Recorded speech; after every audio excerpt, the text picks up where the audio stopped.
నమస్కారం city news కు స్వాగతం ముందుగా ముఖ్యాంశాలు పారదర్శకత జవాబుదారీతనం ఈ ప్రభుత్వ లక్ష్యాలని నవనిర్మాణ దీక్షలో పేర్కొన్న శాసనసభ్యులు ఆలపాటి రాజా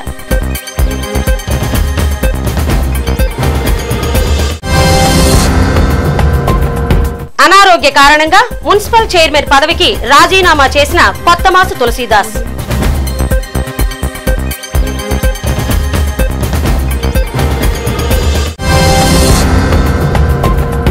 నవ్యాంధ్రప్రదేశ్లో ప్రతి ఒక్కరూ సంతోషకరమైన జీవితం గడపాలన్నది ప్రభుత్వ లక్ష్యంగా శాసనసభ్యులు ఆలపాటి రాజేంద్ర ప్రసాద్ పేర్కొన్నారు. నవనిర్మాణ దీక్ష 6వ రోజు కార్యక్రమానికి మున్సిపల్ కమిషనర్ శకుంతల అధ్యక్షత వహించారు. ఈ కార్యక్రమానికి ముఖ్య అతిథిగా పాల్గొన్న ఎమ్మెల్యే ఆలపాటి తన ప్రసంగాన్ని కొనసాగిస్తూ రాష్ట్రం విడిపోయి కష్టాల్లో ఉన్న ప్రతికూల పరిస్థితుల్లో కూడా అభివృద్ధి సాధించడమే ఇందుకు కారణమంటున్నారు. అవినీతి లేని పారదర్శక పాలన అందించడమే ప్రభుత్వ లక్ష్యంగా చెప్పారు ఆలపాటి. కుటుంబంలో ప్రతి సభ్యునికి ప్రభుత్వ పథకాలు చేరేందుకు ప్రభుత్వం కృషి చేస్తున్నట్లు వివరించారు. శాస్త్ర సాంకేతిక పరిజ్ఞాన అభివృద్ధి ఎలా జరుగుతుందో తెలియజేశారు ఆలపాటి. ఈ సందర్భంగానే వ్యవసాయంలో సాధించిన అభివృద్ధి, విద్యుత్ రంగంలో సాధించిన ప్రగతి, ప్రజారోగ్యానికి తీసుకుంటున్న చర్యల గురించి వివరించారు. గ్రామాభివృద్ధికి జలవనరులు, మౌలిక సదుపాయాలు అన్నింటిలోనూ ప్రభుత్వం సాధించిన అవార్డులే దీనికి నిదర్శనంగా చెప్పారు ఆలపాటి రాజా. సుస్థిర పాలనతో పాటు సురక్షిత ప్రశాంత సమాజం ప్రభుత్వం ప్రాధాన్యత కల్పిస్తుందని అన్నారు ఆలపాటి. ప్రకృతిని మనం కాపాడుకోవడం లేకపోవడం వల్ల ప్రకృతి మన మీద కక్ష కట్టినట్టు తిరగబడతా ఉంది. దాన్ని కూడా మనం గ్రహించాల్సిన అవసరం ఉందని చెప్పి ఈ సందర్భంగా మనం చేస్తాం. ఇవాళ గ్రామీణ ప్రాంతంలో మన అందరం కూడా తినేసిన ఇస్త్రాకులు ఎక్కడ పడితే అక్కడ పడేస్తా ఉన్నాం. కనీసం డంపింగ్ యార్డ్ లాగా కొంత ప్లేస్లో వేసి దాన్ని కాల్చే విధానం కూడా మనం చేయట్లా. ఇవాళ ఈ పట్టణంలో 70 నుంచి 80 మెట్రిక్ టన్నుల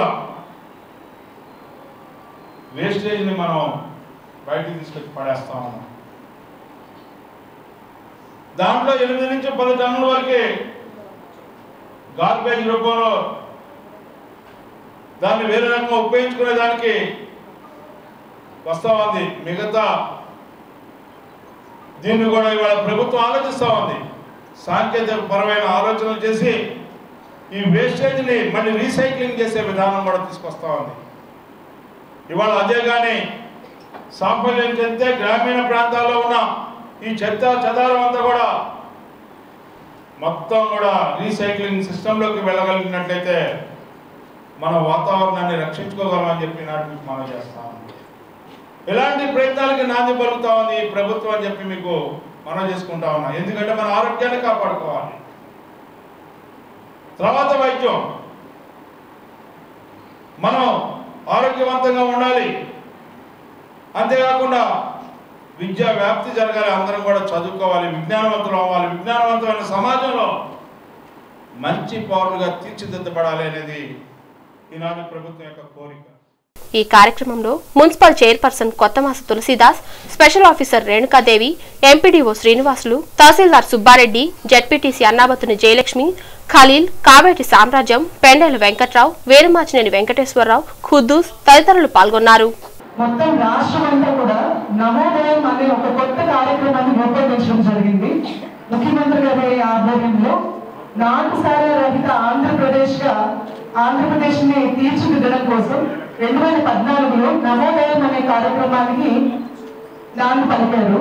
అందులో భాగంగా రాష్ట్రంలో దాదాపు 2000 గ్రామాలని ABC కేటగిరీలు, అంటే నాటుసారా తయారు చేసే గ్రామాలు, విక్రయం చేసే గ్రామాలు, రవాణా చేసే గ్రామాలు, ఇలా గ్రామాల వారి విభజన చేసి ఆ గ్రామాల్లో ఆ పర్టికులర్ క్రైమ్ లేకుండా చేసేందుకు ప్రజల దగ్గరికి వెళ్ళి గ్రామ సభలు కండక్ట్ చేసి కేవలము ఎగ్జిక్యూటివ్ ఫోర్స్ అంటే బై ఫోర్స్ కాకుండా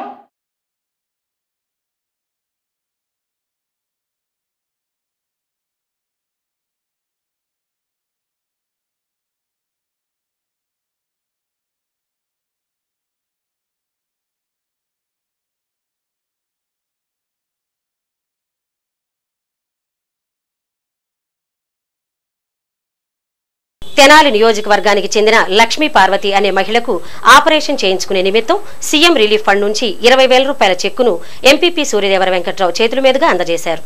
శాసనసభ్యులు ఆలపాటి రాజేంద్ర ప్రసాద్ చొరవతో ఈ సహాయం సీఎం ద్వారా చేయించారని, గతంలో కూడా అనేక మందికి సీఎం సహాయ నిధి నుండి సహకారం అందించేందుకు ఆలపాటి కృషి చేశారని చెప్పారు.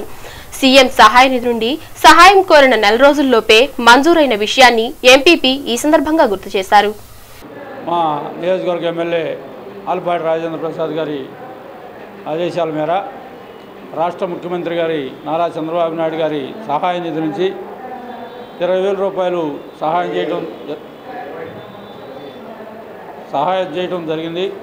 అదేవిధంగా ప్రతి గ్రామంలో కూడా ముఖ్యమంత్రి గారి సహాయ నిధి నుంచి ప్రతి ఒక్కరు కూడా అప్లై చేసుకున్న వారికి ప్రతి ఒక్కరు కూడా నెల రోజుల్లోపు ఏర్పాటు చేయడం కూడా జరుగుతూ ఉంది. ప్రతి ఒక్కరు కూడా దీన్ని ఉపయోగించుకోవాల్సిందిగా కోరుతున్నాం. రాష్ట్ర ప్రభుత్వం పసుపు రైతులకు మేలు చేసింది. మార్క్ఫెడ్ ద్వారా పసుపు కొనుగోలు చేస్తుంది. కానీ జూన్ 7వ తేదీ వరకు మాత్రమే కొంటారని ఉత్తర్వులు ఇచ్చినా ఆఖరి బస్తా వరకు పసుపు కొనుగోలు చేస్తామని ముఖ్యమంత్రి ప్రకటించారు. రాష్ట్ర మంత్రులు గుంటూరు, కృష్ణా 2 జిల్లాల్లో జూన్ 30వ తేదీ వరకు కొనుగోలు చేస్తామని చెప్పారు. కృష్ణా జిల్లా కలెక్టర్ మార్క్ఫెడ్ అధికారులకు ఫోన్ చేసి జూన్ నెలాఖరు వరకు కొనుగోలు చేయండంటూ చెప్పారు.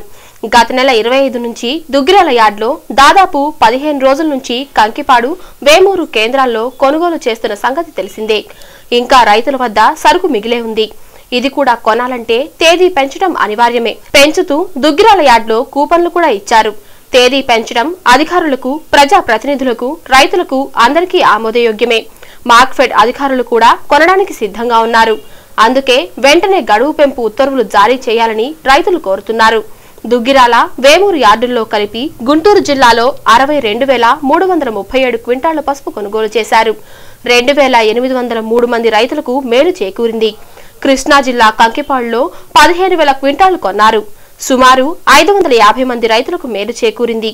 ఇదిలా ఉంటే జూన్ ఆఖరు తర్వాత జూలై నుంచి దుగ్గిరాల్లో మాత్రమే కొనుగోలు కేంద్రం కొనసాగించాలనే ప్రతిపాదన 2 రోజుల క్రితం ఉన్నతాధికారులకు చేరింది.